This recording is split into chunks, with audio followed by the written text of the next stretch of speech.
Hello and welcome. I am Dr. Rohitashu Chaudhary, Associate Professor in Botany, Government Umra College, Bikaner. In this video, I will explain active proton potassium ion pump theory to explain stomatal movement. इस प्रस्तुतिकरण में मैं रंध्र गति को समझाने के लिए दिए गए सक्रिय प्रोटॉन पोटेशियम पंप सिद्धांत के बारे में समझाऊंगा.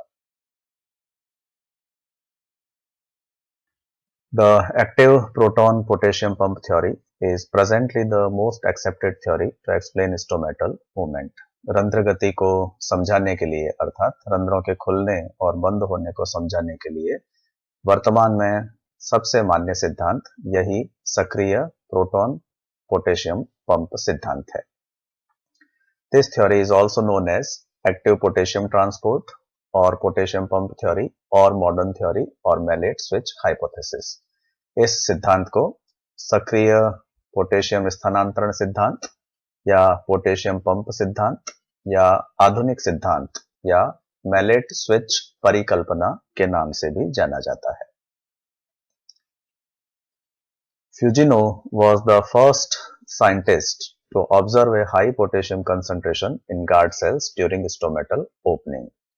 सर्वप्रथम फ्यूजिनो नामक वैज्ञानिक ने यह देखा कि रंध्रों के खुलते समय या खुलने के समय द्वार कोशिकाओं में पोटेशियम आयंस की सांद्रता में वृद्धि होती है और इसी तथ्य के आधार पर आगे यह आधुनिक सिद्धांत या मैलेट स्विच परिकल्पना प्रस्तुत की गई.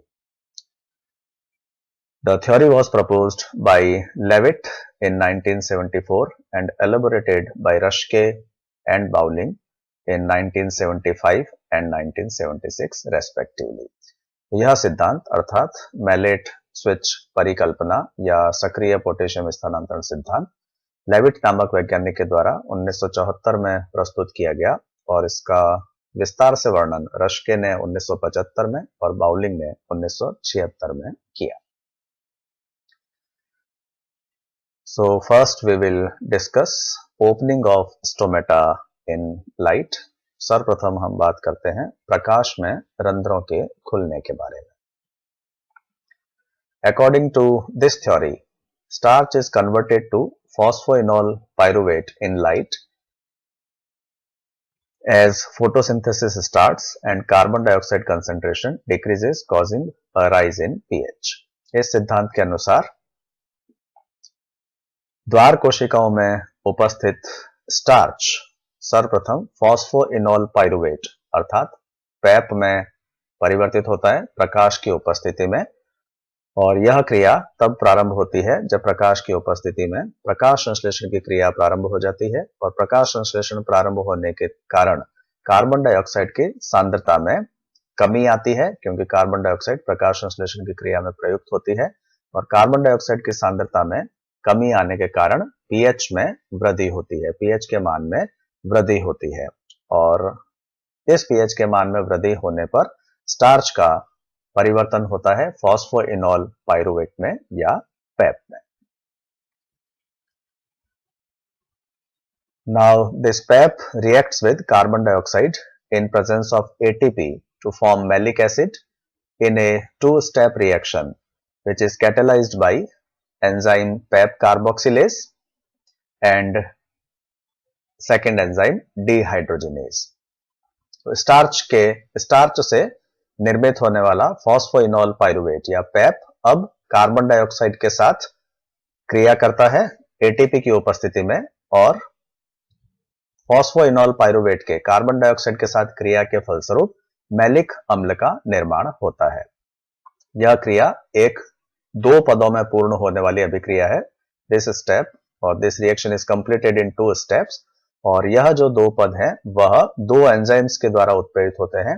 पहला पद पैप कार्बोक्सिलेज एंजाइम की उपस्थिति में संपन्न होता है जिससे पैप का ऑक्जेलो एसिटिक अम्ल में परिवर्तन होता है और दूसरा पद डीहाइड्रोजिनेज एंजाइम की उपस्थिति में संपन्न होता है जिसमें ऑक्जेलो एसिटिक अम्ल मैलिक अम्ल में परिवर्तित होता है. तो इस प्रकार से इन दो एंजाइम्स के द्वारा अर्थात पैप कार्बोक्सिलेज और डीहाइड्रोजिनेज के द्वारा क्रमशः पहले पेप ऑक्जेलो एसिटिक एसिड में परिवर्तित होता है और फिर डिहाइड्रोजिनेज की उपस्थिति में ऑक्जेलो एसिटिक एसिड मैलिक एसिड में परिवर्तित होता है।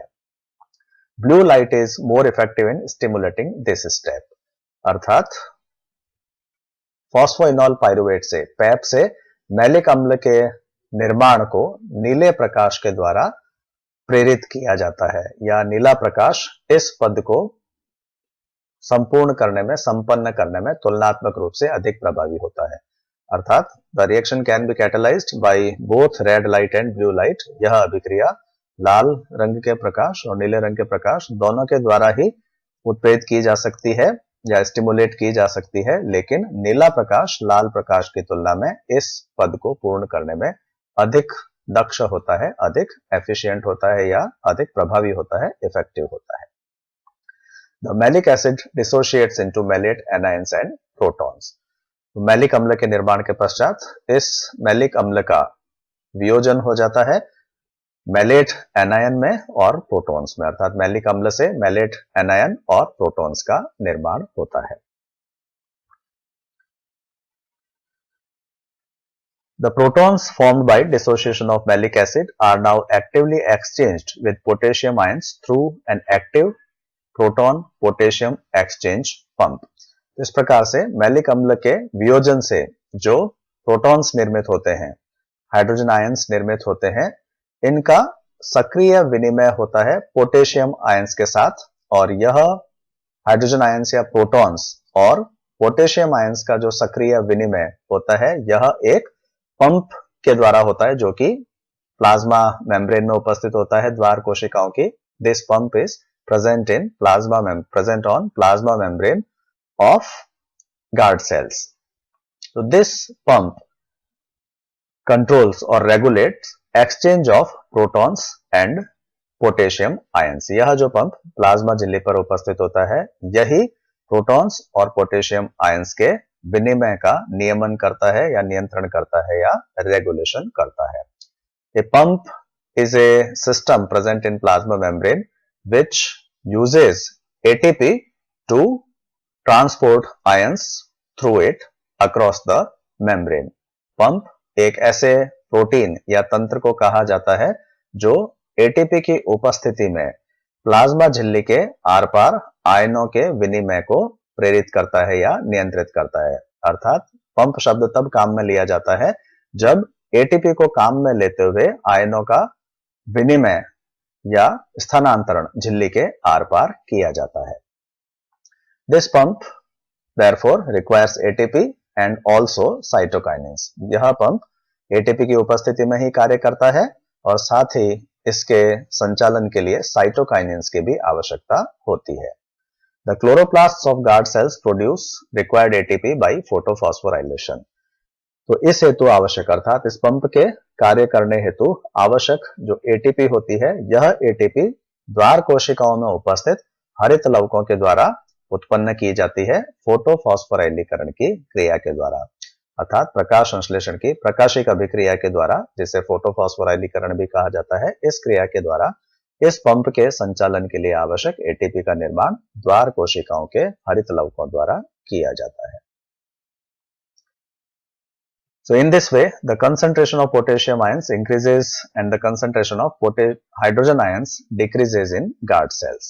तो इस पंप के द्वारा जो मैलिक अम्ल के वियोजन से प्रोटॉन्स निर्मित होते हैं उनको द्वार कोशिकाओं से बाहर स्थानांतरित कर दिया जाता है और इसके विनिमय में, इसके बदले में बाहर से द्वार कोशिकाओं में पोटेशियम आयंस का प्रवेश होता है। अर्थात इस पंप की क्रियाशीलता के कारण धीरे धीरे द्वार कोशिकाओं में हाइड्रोजन आयंस की सांद्रता कम हो जाती है क्योंकि यह पंप के द्वारा बाहर स्थानांतरित कर दिए जाते हैं या बाहर पंप कर दिए जाते हैं और द्वार कोशिकाओं में पोटेशियम आयंस की सांद्रता धीरे धीरे बढ़ने लगती है क्योंकि बाहर से अर्थात एपोप्लास्ट से यानी कोशिका भित्ति से या बाहर उपस्थित अधिचर्मी कोशिकाओं से या सहायक कोशिकाओं से पोटेशियम आयंस द्वार कोशिकाओं के भीतर स्थानांतरित किए जाते हैं। तो इस कारण से द्वार कोशिकाओं में धीरे धीरे प्रोटॉन्स की सांद्रता कम होती है और पोटेशियम आयंस की सांद्रता बढ़ने लगती है। The concentration of potassium ions increases and the concentration of protons or hydrogen ions decreases in guard cells. This raises pH of the cell sap in guard cells. इसके फलस्वरूप द्वार कोशिकाओं के कोशिका रस के पीएच का मान बढ़ता है। Cell sap is the fluid present in vacuoles. जो रिक्तिकाओं में तरल पदार्थ उपस्थित होता है उसको कोशिका रस या सेल सैप कहा जाता है। और जब द्वार कोशिकाओं में या सेल सैप में हाइड्रोजन आयंस की सांद्रता कम होगी तो ऑब्वियसली पीएच के मान में वृद्धि होगी। जैसे जैसे हाइड्रोजन आयंस की सांद्रता कम होगी तो पीएच का मान बढ़ेगा, अर्थात अम्लीयता कम होगी और एल्कलिनिटी बढ़ेगी या क्षारीयता बढ़ेगी। And in this way pH becomes more than 7। इस प्रकार से पीएच का मान धीरे धीरे बढ़ते बढ़ते 7 से अधिक हो जाता है और द्वार कोशिकाओं का कोशिका द्रव्य या कोशिका रस धीरे धीरे क्षारीय या एल्कलाइन हो जाता है।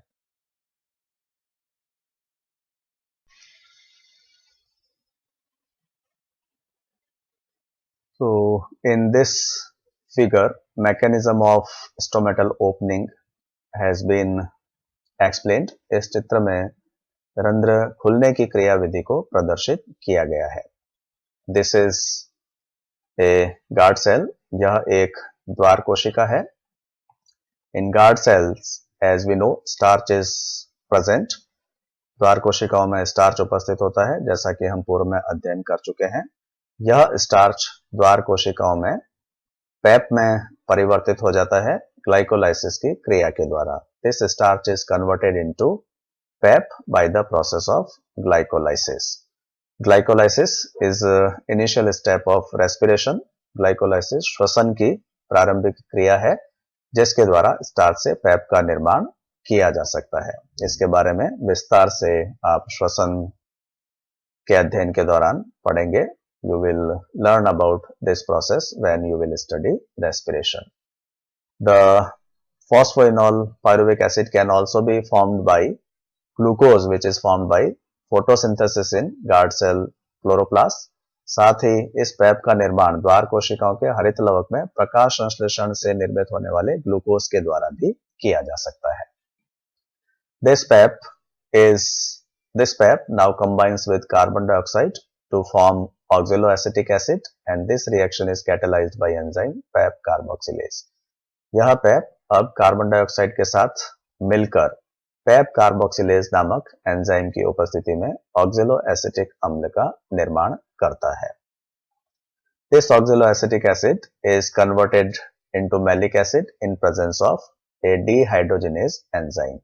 यह ऑक्जेलोएसिटिक अम्ल डिहाइड्रोजिनेज एंजाइम की उपस्थिति में मैलिक अम्ल में परिवर्तित हो जाता है।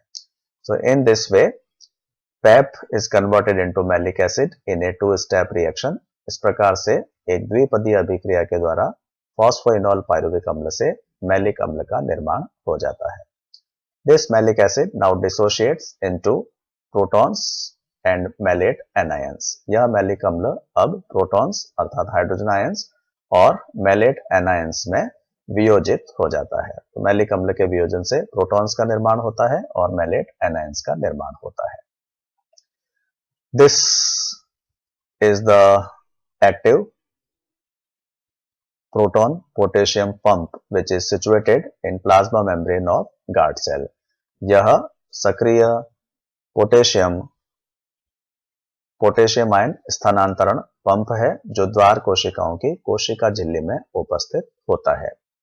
This system is called a pump because it transports ions across the plasma membrane using ATP. इस तंत्र को एक पंप इसलिए कहा जाता है क्योंकि यह प्लाज्मा झिल्ली के आर पार आयनों का स्थानांतरण एटीपी की सहायता से संपन्न करता है। So any system which transport ions across membrane using ATP is known as a pump. ऐसा कोई भी तंत्र जो एटीपी को काम में लेते हुए झिल्ली के आर पार आयनों का स्थानांतरण करता है उसे पंप कहा जाता है। So by using this pump the protons formed by dissociation of malic acid are pumped out of the guard cells into apoplast or subsidiary cells, and in exchange potassium ions are imported or pumped into the guard cells from subsidiary cells or apoplast or from outside. तो इस pump के द्वारा maleic अम्ल के वियोजन से जो protons या hydrogen ions निर्मित होते हैं उनको द्वार कोशिकाओं से बाहर पंप कर दिया जाता है एपोप्लास्ट में या सहायक कोशिकाओं में, और इसके विनिमय में या इसके बदले में एपोप्लास्ट या सहायक कोशिकाओं से पोटेशियम आयंस को द्वार कोशिकाओं के भीतर स्थानांतरित कर दिया जाता है। These potassium ions now enter into cell sap which is present in vacuoles of guard cells. यह पोटेशियम आयंस अब द्वार कोशिकाओं की रिक्तिका में उपस्थित कोशिका रस में स्थानांतरित कर दिए जाते हैं। साथ ही साथ मैलिक अम्ल के वियोजन से जो मैलेट एनायंस निर्मित होते हैं वह भी रिक्तिकाओं के कोशिका रस में प्रवेश कर जाते हैं। At the same time, the malate anions which are formed by dissociation of malic acid, they also enter into cell sap of the vacuoles of the guard cells. So in this way, both potassium ions and malate ions they enter into cell sap of the vacuoles of the guard cells. तो इस प्रकार से potassium ions और malate anions दोनों ही द्वार कोशिकाओं के रिक्तिकाओं में उपस्थित कोशिका रस में प्रवेश कर जाते हैं। There is also an increased simultaneous uptake of chloride anions by guard cells to maintain the electrical and ionic balance inside and outside the guard cell. तो इस क्रिया के साथ साथ ही द्वार कोशिकाओं के द्वारा बाहर से यानी एपोप्लास्ट से और सहायक कोशिकाओं से क्लोराइड आयंस या क्लोराइड एनायंस भी द्वार कोशिकाओं में प्रवेश करते हैं। यह क्लोराइड एनायंस चूंकि ऋणावेशित होते हैं तो यह पोटेशियम आयंस के धनावेश को संतुलित करने का कार्य करते हैं। These chloride anions, as these are negatively charged, they balance the positive charge which is created by import of potassium ions in guard cells. The malate ions may combine with potassium ions to form potassium malate. The potassium ions and malate ions both are present in cell sap of the vacuoles. Here they can combine to form potassium malate. द्वार कोशिकाओं के रिक्तिकाओं के कोशिका रस में जो potassium ions और mallet ions दोनों ही प्रवेश करते हैं, यह परस्पर मिलकर के पोटेशियम मैलेट का निर्माण भी कर सकते हैं। तो इस प्रकार से द्वार कोशिकाओं के रिक्तिकाओं के कोशिका रस में मैलेट एनायंस, पोटेशियम आयंस और क्लोराइड एनायंस का संग्रहण होने लगता है। And the accumulation of potassium ions, malate anions and chloride ions in the cell sap, that is in the vacuole of guard cells, increases osmotic pressure of the guard cells. In other words, we can say increase in osmotic pressure means decrease in water potential, or water potential becomes more negative. When water potential becomes more negative or osmotic pressure increases, this causes endosmosis of water from surrounding subsidiary cells into the guard cells, and due to entry of water in guard cells become turgid, and when guard cells become turgid, stomata open or stomatal opening takes place. This has been explained in this figure also. इसे इस चित्र में भी यहाँ प्रदर्शित किया गया है। The increased ionic concentration, that is increase in concentration of potassium ions, chloride ions and also malate ions. Potassium and chloride ions और मैलेट आयंस के रिक्तिकाओं में संग्रहित होने से आयन सांद्रता बढ़ती है। Because of this there is a rise in osmotic pressure. इसके फलस्वरूप परासरण दाब के मान में वृद्धि होती है द्वार कोशिकाओं के। Which also means A decrease in water potential in guard sales. इसका अर्थ यह भी है कि द्वार कोशिकाओं में जल विभव के मान में कमी होती है या जल विभव का मान अधिक ऋणात्मक हो जाता है। Water potential becomes more negative. As a result water enters into guard cells from subsidiary cells by endosmosis. इसके फलस्वरूप द्वार कोशिकाओं में अंतःपरासरण के द्वारा जल का प्रवेश होता है।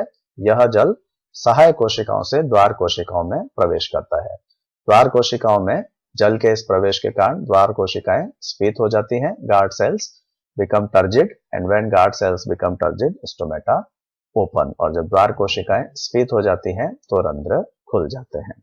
So this is how stomata open according to active potassium proton pump theory. तो यह वह क्रियाविधि है जिसके द्वारा सक्रिय पोटेशियम प्रोटॉन पंप के द्वारा रंध्रों के खुलने की क्रिया को संपन्न किया जाता है। In next video, I will explain role of sucrose in stomatal opening and mechanism of stomatal closure. अगले वीडियो में मैं रंध्रों के खुलने में सुक्रोज के योगदान के बारे में बताऊंगा और साथ ही इस मैकेनिज्म या क्रियाविधि के द्वारा रंध्र बंद किस प्रकार से होते हैं यह क्रियाविधि भी समझाऊंगा। Thanks for watching.